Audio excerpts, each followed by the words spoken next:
सरकारों को पैसों के बल पर गिरा देते हैं।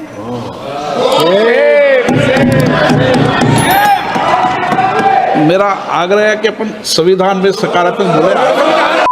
आप राजनीतिक न्याय की बात करते हैं, सरकारों को पैसों के बल पर गिरा देते हैं।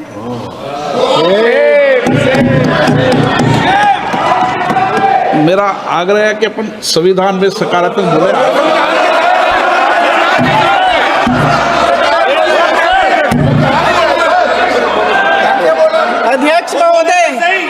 अध्यक्ष महोदय, सत्ता पक्ष के हमारे साथी ने एक उदाहरण दिया उत्तर प्रदेश की सरकार का, तो मैं भी एक उदाहरण दे देती हूँ महाराष्ट्र की सरकार का।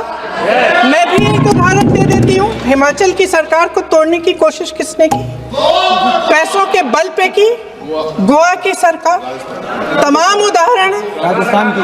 क्या ये सरकारें जनता ने नहीं चुनी थी? क्या संविधान इन पर लागू नहीं था? पूरी देश की जनता जानती है कि इनका हंसती है, जानती है कि इनके यहाँ तो वॉशिंग मशीन है।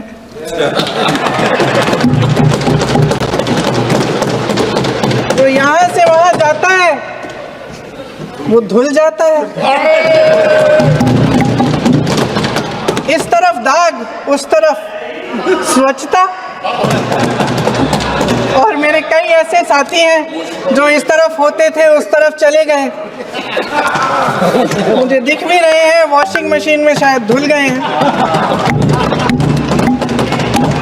अध्यक्ष महोदय, जहां भाईचारा और अपनापन होता था, जहां हमारे संविधान ने एकता का सुरक्षा कवच दिया था, वहां शक और घृणा के बीज बोए जा रहे हैं। एकता का सुरक्षा कवच तोड़ा जा रहा है। प्रधानमंत्री जी यहाँ सदन में संविधान की किताब को यूं माथे से लगाते हैं, लेकिन संभल में, हाथरस में, मणिपुर में जब न्याय की गुहार आती है, उठती है, तो उनके माथे पे शिकन तक नहीं आता।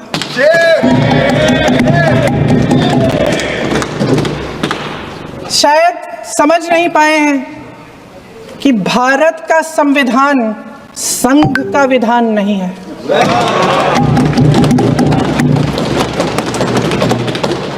भारत के संविधान ने हमें एकता दी, हमें आपसी प्रेम दिया।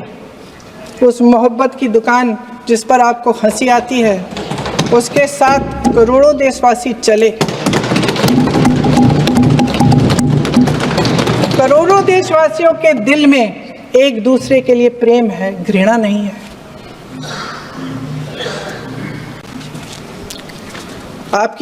इनकी जो विभाजनकारी नीतियां हैं, उसका नतीजा हम रोज देखते हैं। राजनीतिक फायदे के लिए संविधान को छोड़िए, देश की एकता को भी ये रख नहीं सकते, इसकी सुरक्षा नहीं कर सकते। हमने संभल में देखा, मणिपुर में देखा। दरअसल इनका कहना है कि अलग अलग इस देश के अलग अलग हिस्से हैं। कैमरा। लेकिन हमारा संविधान कहता है कि ये देश एक है और ये देश एक रहेगा।